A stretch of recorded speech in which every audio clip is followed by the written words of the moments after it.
Welcome to the Humans Outside podcast, where we focus on heading outdoors from our perch in Alaska while hearing from fascinating outside-minded guests. I'm Amy Bouchatz, and since 2017, I've spent at least 20 consecutive minutes outside every single day. On this show, we hear from others who make heading into nature just a part of who they are too. Ready? Here we go. Have you ever met someone through social media and spent all of your time wondering how in the world they managed to do everything? Now, I am the queen of squeezing all the goodness out of every day, and you know I'm a productivity junkie. So when I find someone who's doing even more, I have questions, big questions. Rachel Brenke is that person. A mom, spouse, runner, Ironman, and thyroid cancer survivor, she's the host of the Business Bites podcast, through which she shares business-focused legal advice. She owns Eden Law, a boutique law firm which specializes in intellectual property. She's a rocking entrepreneur with several small businesses, including The Law Tog, which specializes in legal resources for photographers, and Fit Legally, which specializes in legal resources for gym owners. I think you can hear that her hustle knows no bounds. But behind all of that, of course, is the human Rachel. And the human Rachel is someone who looks to the outdoors to give her the push she needs. She's someone who gained 100 pounds after having kids and then lost it for both her physical health and her mental health. Here to tell us how she does it all without going crazy, Rachel Brenke, welcome to the Human Outside podcast.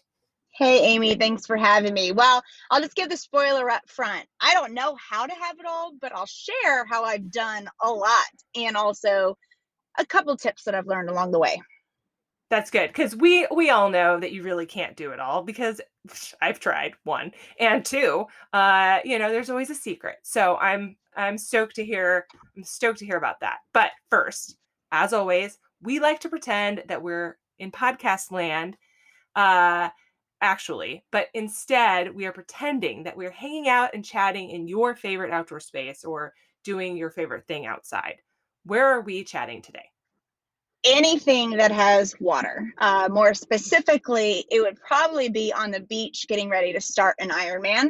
Beach, whether it's lake or actual ocean, that right before we get into the water is my happy place. Cool. So we're like hanging out in really attractive wetsuits. Is that what we're saying? Yes. Looking like penguins. And swim caps, which I am convinced is the great equalizer of humans. No one looks good in a swim cap. Like, you could be the most gorgeous person ever, and you do not look good in a swim cap. The end. So I like swim caps because they even the playing ground. Yeah, okay. For sure. No, I know that's probably not like the most serene answer. Some people are like, oh, just on a beach with a Mai Tai. Me, no, I thrive on the fast-paced life. And it's that little calm right before the fast-paced day of an Ironman that I love on the water. Yeah, on the water. I love it. Okay, so before anything else, are you a real human who does all this stuff, or are you a robot? I have been catfishing you this entire time. No, I can't really, because I've met you in person many times. I'm not a robot. I do things very probably robotic and methodically in order to be able to do or have more time for other things in my life. So especially my businesses are very methodical, very structured, which is kind of funny because if you meet me in person, you're like, that's not the same person I see online because I'm kind of a mess. But I think my big advisement here is when you look at someone and, like you, Amy, or myself, and from the outside, it can look like we have it all together. We know what's going on. All the things that we've done is not all done at the same time. Like all the things you listed in my intro have been spanning 10, 15 years. Yep.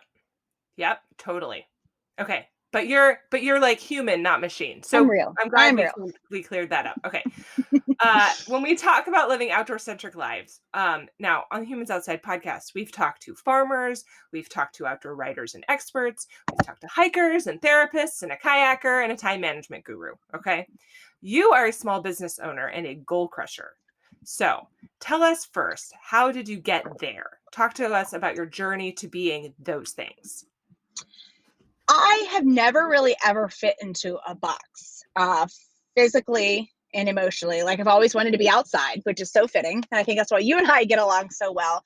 But also, even in school, I never really fit into the whole structure of formalized school education, never fit into like a cubicle 9 to 5. And so from a very young age, I always knew I wanted to have like an alternative career. I just didn't know what that looked like. And it, in a nutshell, it's gonna sound like a lot, but in a nutshell, I was in college, married my husband, who's now out of the army, but at the time was in and out deployed. I had cancer. And when I had that, we only had one kid at the time. We have five now. I realized that if I really wanted to do what I wanted to do, I had to throw away all the regular conventional notions of education, of career, and do what I wanted to do. And so I did finish my formalized education, but then I just started businesses. And this was in the MySpace days, and keeping in mind for y'all listening, this was before this whole freemium model of information that's put out there. Like podcasts really weren't a thing. I think Blogger wasn't even like hardly a thing at the time. And Facebook, Twitter, none of that even was a thought. So at the time, there was no real guidance. So I just kind of tried to figure it out. And the big thing that I realized was I love to teach and I love to help other people also that didn't fit into the 9 to 5 or fit into a conventional box. Mhm. And so I started doing, I dabbled in an online apparel store, which was one of my first entrepreneurial pursuits, which is funny because I'm not at all fashionable whatsoever. But I started realizing that at the time, there was not a lot of information out in the world. Again, that was decade and a half ago. We didn't have Pinterest. Google was not what it is now. And so I just started developing blog posts, and it was really all centered around other questions that people had for me. They were looking from the outside going, well, you're doing this, you know, all this. Well, I was faking it till I made it, right? I didn't know everything at the time, but I was putting out the information. What I realized in that process was not just that I'm filling a gap in the market that needed to be filled, but I was getting very efficient. Because one of the things that when I first started entrepreneurship, it was like, well, I want to do entrepreneurship on my own level, but I don't know what to offer. And so I just stood back and listened really to what other people are asking. And actually, that process I have instituted in my e-commerce stores, in my law firm, everything. We listen to what our customers are asking for first, and then their biggest pain points, and then we supplement that with what we want. And so taking all that information and sticking it into like a standardized workflow, we're able to serve the needs of the customers. We're able to serve our purpose of entrepreneurship, but making it very automated and almost mechanical. But I hate to say the term mechanical because it sounds too like robotic. We still want the human element, but it allows us to free up time to have the one-on-one personalized time. Like I wouldn't be here talking with you because I'd be Right. hammering things out if I didn't have automated processes. Right, absolutely. Um, it's funny that you mentioned that because this will be long gone, or maybe you'll have already done it again by the time people hear this podcast. But just like today, I saw on your Instagram that you had asked people, "Hey, like, yo, why are you following me?" Mm-hmm. Mm-hmm. And Yeah. your goal and say, at first of all, that I mean, it's a great marketing question. Like, wait, what? I mean, did she see me? But then your point in Mm-hmm. asking that, you explained further down the post was, no, really, like, why are you here? Because we want to make sure that we're answering the needs and addressing what you need. And to know that, I would love to know what brought you here. And you have an incredibly engaged Instagram following and social media following. And so I'm sure people are already answering that question. Like maybe not with Mm-hmm. I'm your stalker, but maybe people are really honest. I mean, that could be the thing, you know. Um, but you are at putting that out there in exactly the way you're saying. Like, I can testify, I've seen that. And I'm glad you brought that up in that post because it shows you I'm how far into this. And from the outside looking in, a lot of people would say, oh, she's got it all together. Once you hit that pinnacle, like everything's easy. Hate to break it to you, it's not. That post is the easiest way for me to do market research plus get my algorithm up for engagement. So I killed two birds with one stone, plus a third stone, really, because I needed another picture to keep the algorithm even pumping because you have to post regularly. So I was able to do a low budget, high return of digging for information simply by just making it a quirky caption that encapsulated my personality and pushed it out there. Even though I've been doing this for how long, I don't have all the answers. We're always asking.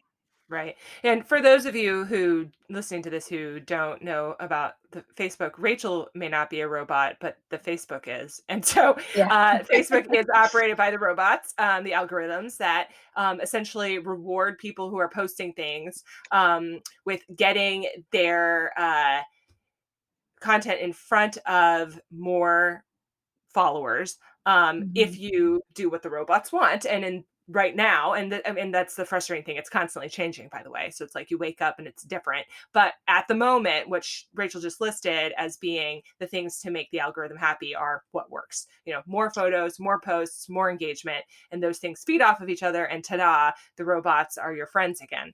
And so that's really what you're doing. But You is serve it the robots frustrating, or here. does it keep you on your toes? Because I think that's, I was frustrated too. And whether, if you're listening to this, whether you're in business or you're not, maybe you run a nonprofit and you're trying to get the word out there, you simply just want to be seen, whatever it is, you do have to stay on top of these changes. And, I do miss the days when I could post on Facebook and everybody on my likes list could see everything. But I also, as someone who enjoys a challenge, obviously through like even my personal pursuits, is I'm embracing the fact that I have to figure out the robots and what the robots want and get people to do the actions I need. So, like that engagement post, you'll Amy knows this. I have some crazy facial cues when I speak and talk, and so I use a lot of those pictures in my marketing because it gets people talking. Plus, they get to know me as a person.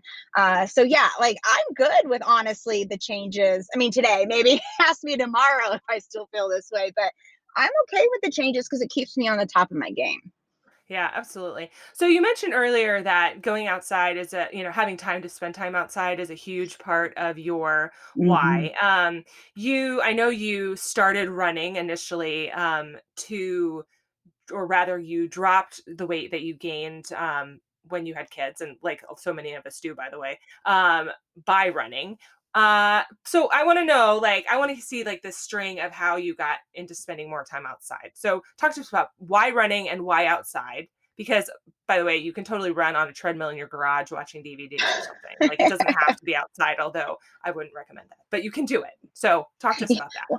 Well, you say that all I've been doing is treadmill running because I've been in a funk because of pandemic, which is why this this podcast is like at a perfect time. But normally, and really true, I'm going to take my own tips of what I'm about to say is, yeah, I started running to, well, I was already losing some of the weight dietary, and either way, exercise can only take you so far, and um diet can only take you so far. You really need both. And so I was struggling with postpartum depression, struggling with, my self-image, especially since I am very front and center on my brands. It was starting to creep into my work. I didn't want to post photos. I was only putting old photos up there. I just was very gun shy about going to speaking events because my clothes didn't fit right. I just was not confident. So I was like, and I couldn't keep up with my kids, and I was having health issues out of the being overweight. And so I worked really hard, with diet for a while, brought in the exercise. But what's funny with the running thing, I don't think I would have stuck with it except this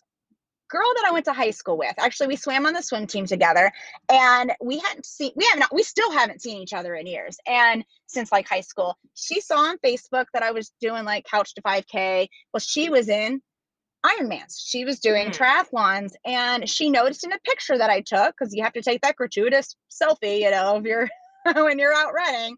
And she goes, what socks and shoes are you wearing? And I was like, I don't know, girl, whatever's in my closet since I was in like eighth grade. And I woke up a couple days later with an Amazon box, and she had sent me some equipment, some running equipment, and I actually still have one of the pairs of socks that she gave me. I had it stitched into my race blanket because it meant a lot. and Mm. and it was almost like I can't give up. She's given me a gift. I can't just let these socks sit in a drawer. And so I just went from there, and I just went from 5K, 10K, half, and then moved into triathlon. Since I was a swimmer in high school and college, I really enjoy the swimming aspect, as you guys could see from my outside place. And yeah, that just was the trajectory of all that. I find that people take on endurance sports do it for mental reasons a lot. It's not so much, it's like about overcoming something. It's not necessarily about being outside. And then like being outside is just sort of a part of the package, right? Like this thing is outside, so here I am. Okay. Was that true for you, or was being outside part of the draw itself? Does that make It was sense? a couple, yeah, it was a couple different things. I mean, being someone that worked from home, we had young kids at the time. Any excuse I could do to get out of the house. I love my Sure. kids, but you I want your know. own alone time. I mean, I joke. People are like, "Why are you Ironmans? That's 140.6 miles," and I'm like, "Yes, that's 140.6 miles. I'm not wiping snot or butts or getting a snack for anybody else but myself." And but as far as the outside stuff, I do feel better when I go outside, just in general. The scientific aspect of change of location, your interaction with the elements, the sun, and just fresh air, etc. Just is totally rejuvenating. And I've actually noticed that since now during pandemic, I have been running a lot inside because it's very, very hot here where we live. And my schedule just has not been conducive with being able to get out really early, i.e., I like to sleep in. So that's all my fault. But I noticed that I am not getting now the best return on my fitness because I'm running inside versus running outside. Now, I'm not Mm. saying if your only option is treadmill not to do it. I just noticed that the outdoor elements definitely have a major impact in my mental feeling. And I also feel like the days are longer when I'm able to go outside. Just your change of location definitely helps you to feel like you've had a more complete day, at least for me. Yeah. Yeah, and I find that so that, like, as you're saying, the going outside becomes the draw, like, it's almost like the things swap, right? So, Mm-hmm. Mm-hmm. whereas I was running and then therefore outside, now I am outside, therefore I guess I'll run. So Yeah, kind of. I mean, and it's also too like when I get on a exercise plan, whatever I can fit in, right? Mm, That is the low hanging fruit. However, I can get it fit in. But if I had to choose to get out to the exercise, I'll change up my days outside. If I'm like, oh, it's a really nice day, even though it should be like a swimming day or whatever, which not happening right now, but I will switch it to right. running so that I can fully get the benefits of that nice weather. Absolutely. But I know it hasn't always been or all been fun and games outside. I not long ago it was outside where you had this really incredible tragedy through the murder of your dog Archer. Now you and I talked about this ahead of time, so I know you're okay with talking about it. Yep. Would you tell us about that? Yeah, actually, I enjoyed talking about him because he was the my first real dog, and he was the one that helped me run all the miles to lose all the weight and helped me to get to Team USA and Ironman. So he and I were buddy buddy, and yeah, there was a situation where a gentleman on we have run past right next to our house where I ran with Archer all the time, and he was walking with his dog. He had approached our fence, and he has admitted this in public court documents, so I can share it. He had approached our fence with two knives. My kids were out there, and he and my dog ended up approaching into my dog's space and stabbed him in the heart and killed him. And that was extremely traumatic for me, mentally and physically. I ended up developing a chronic illness later on in the year, and after evaluating, I do think that the trauma of that event, because think of how tight it was. I love being Hmm. outside. I love running, and those were the run trails plus running with Archer, and it all happened right there. And so Mm, there was a lot of impact mentally and physically that I'm still having to deal with from that. absolutely. So okay, so how do you work through that through those associations? What do you mean by that? Well, I mean, like, um, the things that you had turned to previously for Mm-hmm. relief, right, are now associated with the opposite of that. Um, I don't want to just like equate this to like the Boston Marathon bombing, right? Because they're very different. But that's another instance where people who are looking to something for mental health now have this thing Mm-hmm. tied to not mental health, right? To just absolute just tragedy and horror and PTSD. So, Yeah, trauma is trauma, whether it's small or large. If it's, and that's why it's hard when you see these stories of people who are like, well, I used running to come back. I now, since I've had my own glimpse into trauma, right? It was traumatic for mhm, me. I don't compare it to Boston Marathon bombing or anything like that, but I now have a better appreciation to go, no, I know they lost their joy in running because it was very difficult for me. And actually, my first marathon was supposed to be, well, my first marathon outside an Ironman was supposed to be the week that he was murdered. And mhm, I hadn't eaten, I hadn't slept, all of this. And actually, my run team rallied around me. They all like contacted the race director last minute, and they hadn't trained for a marathon. And they bought a bib, and they had made an arrangement with the race director for them to kind of relay so there would always be somebody with me. on Mm. course. And it got to the point I actually got to like mile 23 and my body just shut down, etc. But the reason I share that story is I don't I I withdrew from running. It was very hard for a long time, had panic attacks going outside. So Mhm. I did run on the treadmill a lot. And I do think it was kind of a double-edged sword. I was avoiding the trails being on the treadmill, but I was also not getting the returns of being outside, right? All the benefits that we just Mhm. talked about. Mhm. So it was kind of nice that I felt like I had to go run the marathon, even though I wasn't ready and my heart literally wasn't in it because my team had done this for me. And that helped push me through. So I feel like no matter what trauma you've gone through, it takes the joy out of something, whether it's an external influence like that can kind of help pull you through, or if it's something inside yourself. Well, first have patience and grace, right? Because even after that marathon, even though I ran with them, I still couldn't run outside on the trails for a long time. But I Mm. think having some pivotal moment where either you decide to push through or an external influence pulls you through, definitely, I feel like that happens for a lot of people after trauma. Yeah, absolutely. Hey humans, quick break from our show to tell you about my Humans Outside 365 challenge and why you should join me. Back in 2016, when we moved to Alaska, we were looking to the outdoors to help us heal from all the junk being a military family had thrown at us, including injuries from war. But moving here wasn't enough for me. I had to actually make heading outside a regular habit. That's why I started a challenge in 2017 to spend at least 20 consecutive minutes outside every single day, no matter what. Now, you might be thinking that 20 minutes is a ridiculously short amount of time to commit to, or you might be thinking that you're too busy to commit to doing it daily. But I'm telling you right now, 20 minutes is long enough to have meaning, and you really do have the time. You just have to make it a habit. Better yet, you can join a whole group of people who are already doing it and want to push you along. My life is happier and healthier than ever before just by going outside every day for a measly 20 minutes. You can see my daily outdoor time and share your own by following Humans Outside on Instagram or tagging your own photos with Humans Outside 365.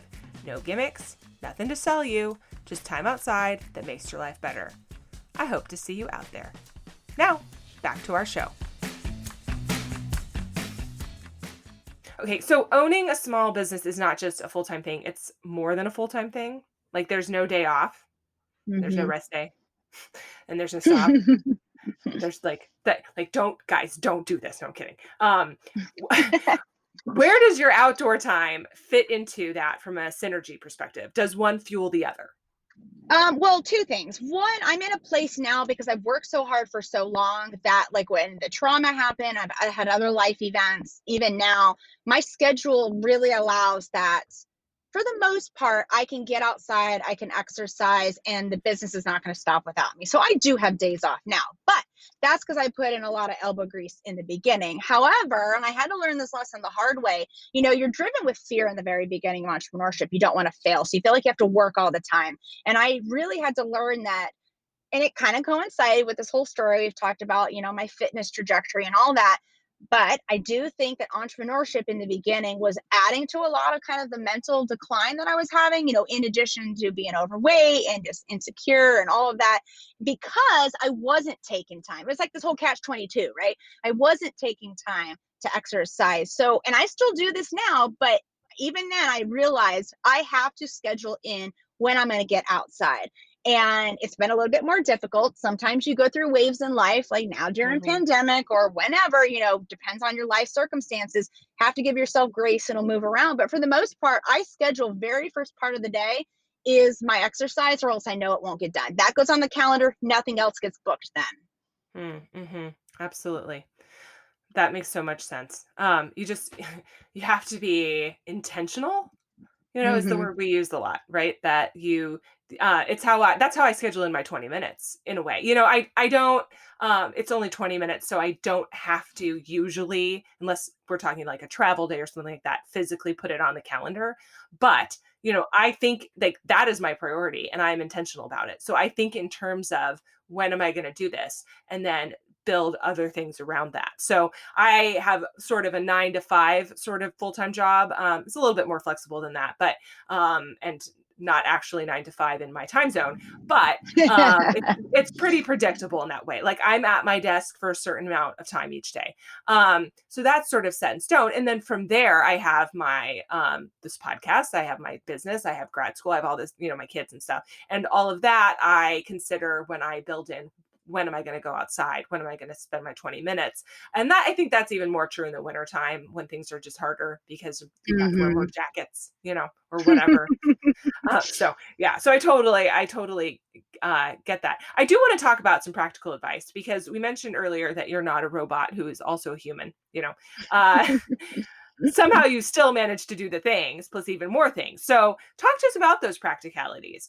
How do you prioritize those goals, and how do you make space for the training and other outdoor time?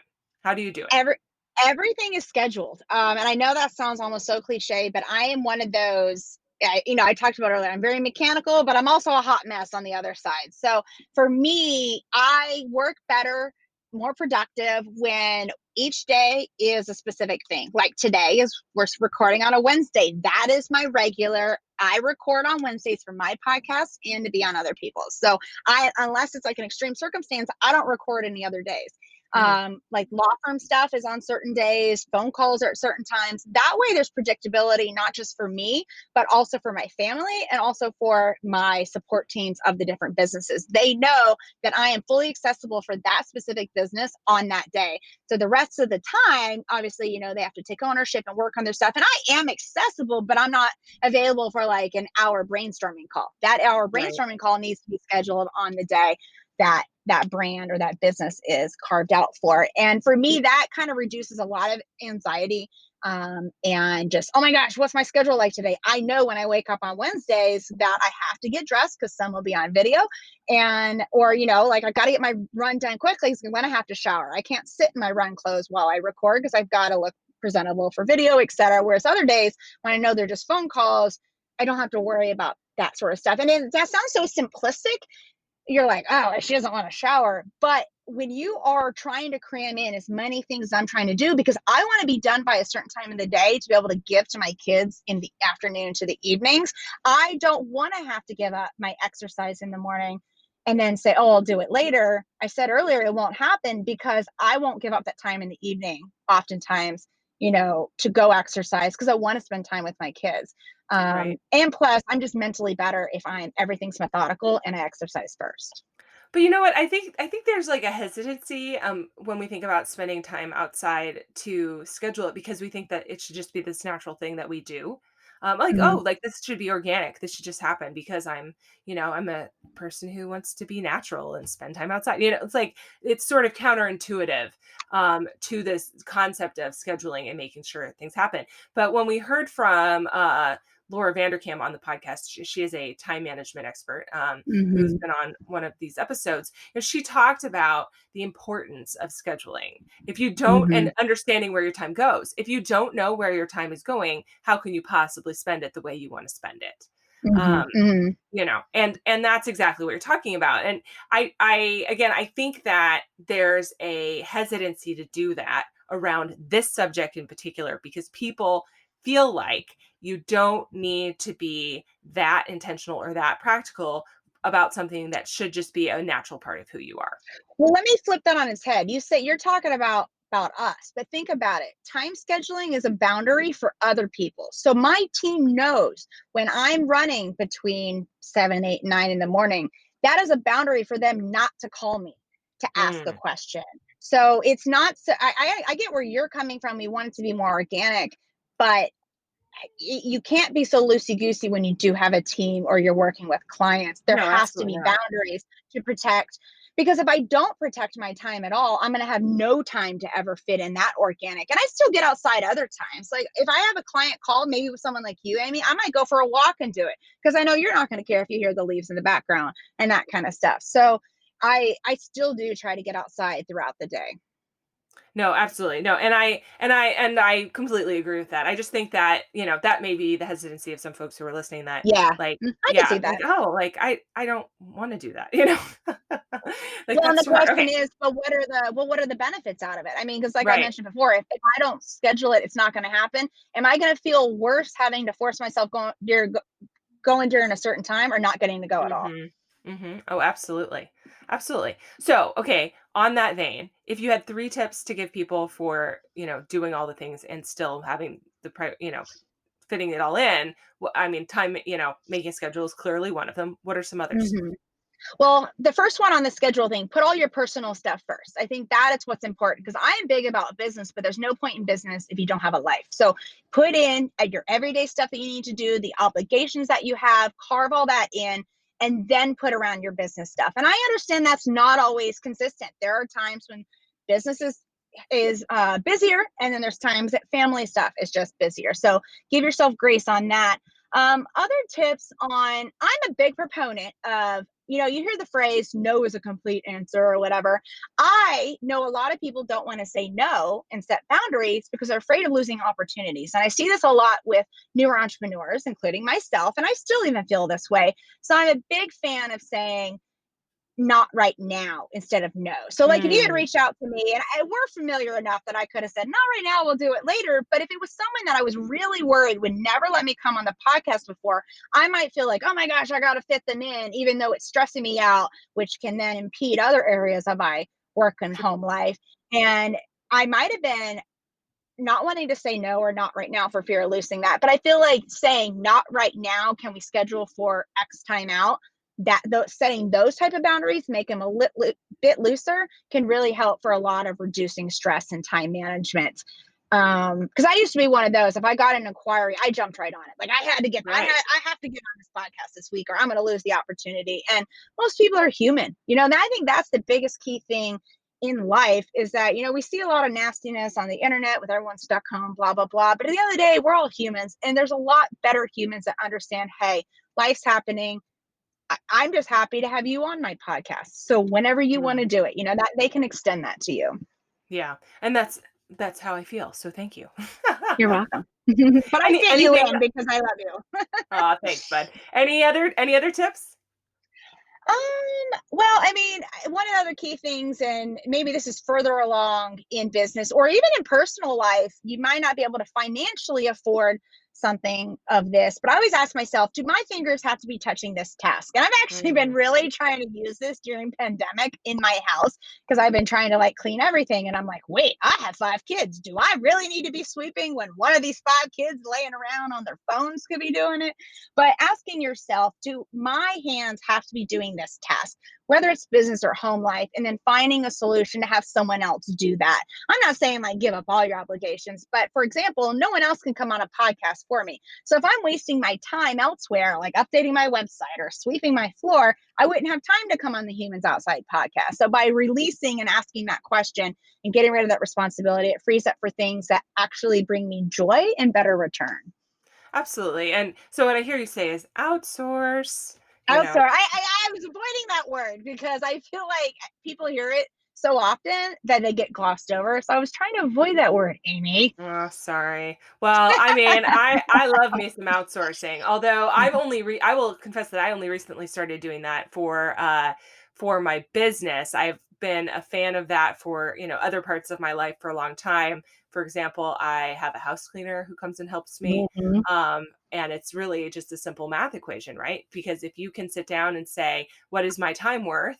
Yeah. Um, and how much am I paying a house cleaner, right? Like, just it's math, okay? And then what's the value of my sanity, and how much do I actually like cleaning my own house? Mhm. And you do all of this algebra around, this. I'm not really a numbers person. We've talked about that on the podcast before, so I'm going to stop making math analogies now before I become dangerous. But when you crunch all of those things, you come up with whether or not hiring a house cleaner is worth it. And for me, it was. However, I actually like weeding my yard, right? So I find Weirdo. weeding my yard to be super cathartic. So rip those bad Mhm. boys out, right? So I'm not going to Mhm. hire someone to do that. I'm going to do that myself because I actually like it. Um, Or the Things like other piece of that is, are there tasks though, like you like weeding, but do you maybe also still want to maximize your time out of that? I will do things like I don't like laundry necessarily or other tasks.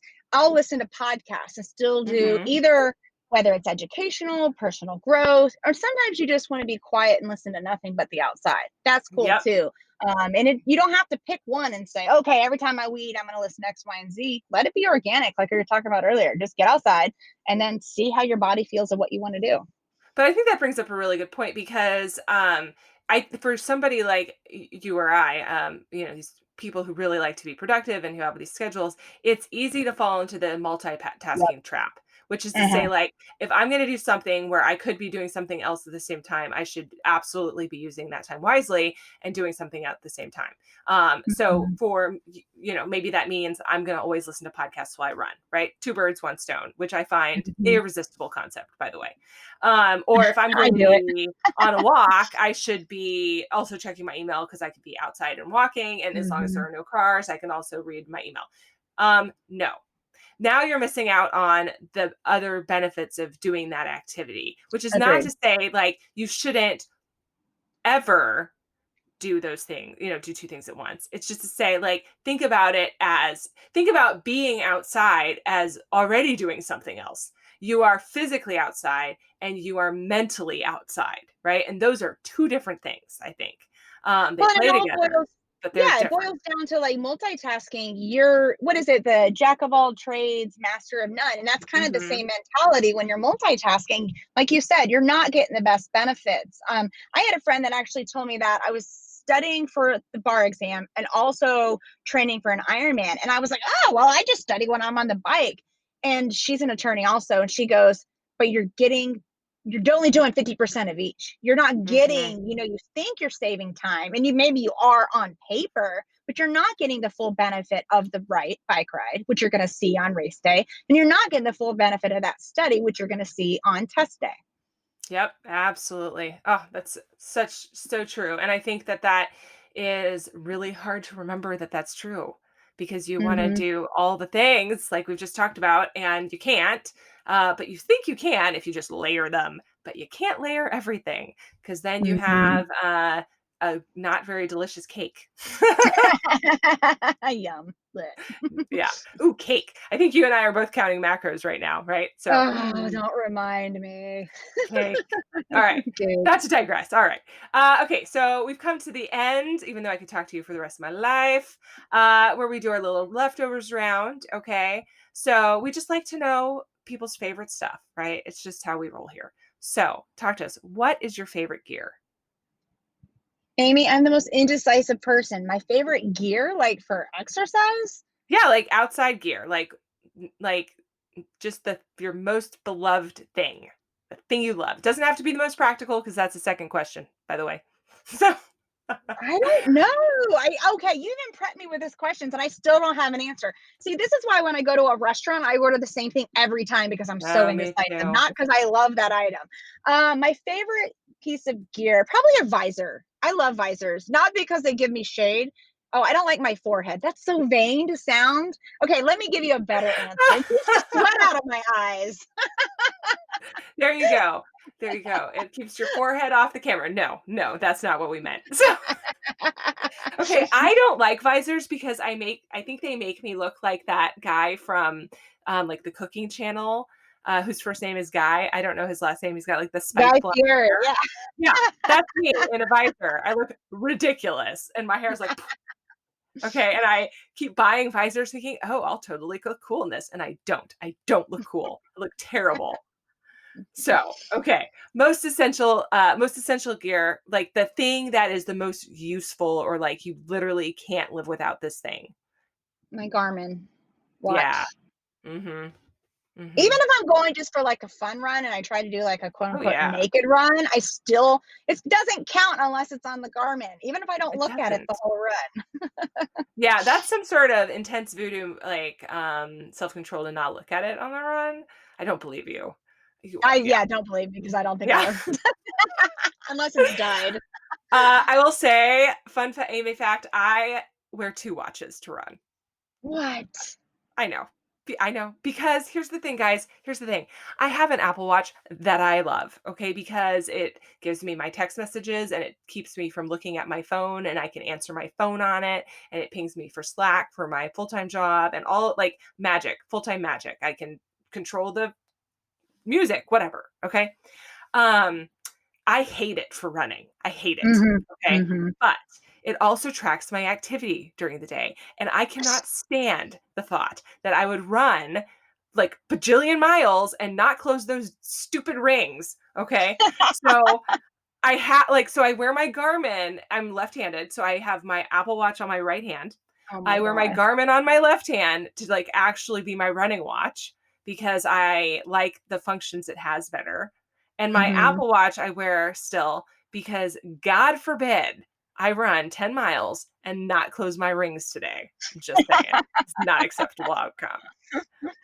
So people Now, are like, "Are you wearing 2 watches?" Yes, I am. So so now who's the robot, Amy? I know. I know. It's the rings. I'm a slave to the rings. I don't know. But okay, so here's specifically the problem because now you're thinking, what the crap is wrong with the Apple Watch? The Garmin, for those who don't use one, is on all the time. Like the screen never fades. Yep. The Apple Watch, when you twist it up, it lights up. I just did that and it just did that. Okay. It's that millisecond of a pause. And when you're moving your arms already, it doesn't always light up correctly. Okay. Yep. So it's that like pause between twisting my arm up and it showing up that I cannot stand. It drives me insane because I'm already working hard enough. I don't need to worry about that. So I have got to have the thing that's just on. That I can Mhm. glance at and not have to like hold my arm up like a psycho, although I am wearing 2 watches. I guess that makes me crazy in a different way. Yeah, but Whatever. the Garmin also has better battery life. That's why I wear Garmin's because that's what I race with for Ironmans because it can last about 17 hours with Yeah. light Bluetooth, Yeah. well, Bluetooth and all that. I have to have the Bluetooth on because it also connects to my bike. Right. Um, Right. and Can we so go that back in time and make the battery my answer? So gets no, darn it. no All right. editing this out, editing All team. right. All right. All right. Okay. So final question. Final. If you were going to close your eyes and imagine yourself, like you're thinking like of a great outdoor moment or just something that gives you peace, if you closed your eyes and thought about that, what comes to mind? Where are you and what are you doing? Describe it for us.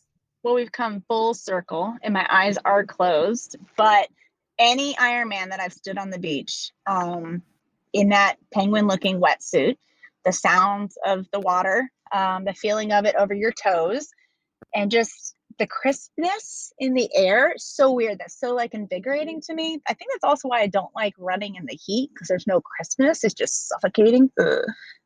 But that crispness kind of puts the muscles on edge, and I know what's coming. But it's serene at the same time. This is going to sound really weird and like super woo woo, but it's still me, Amy. I almost feel one with like myself and connected to the earth, almost like when you're doing yoga and you feel the power through your feet connecting to the ground or whatever part of the body. And that's what I feel when I'm standing on the beach and I feel the water right before a race. Rachel, thank you so much for being on the Humans Outside podcast today. Thank you for having me. That's it for this week's episode of the Humans Outside podcast. If you've enjoyed this episode, give us a little love and leave a rating and review to make it easier for other listeners to find the podcast too. Until next time, we'll see you out there.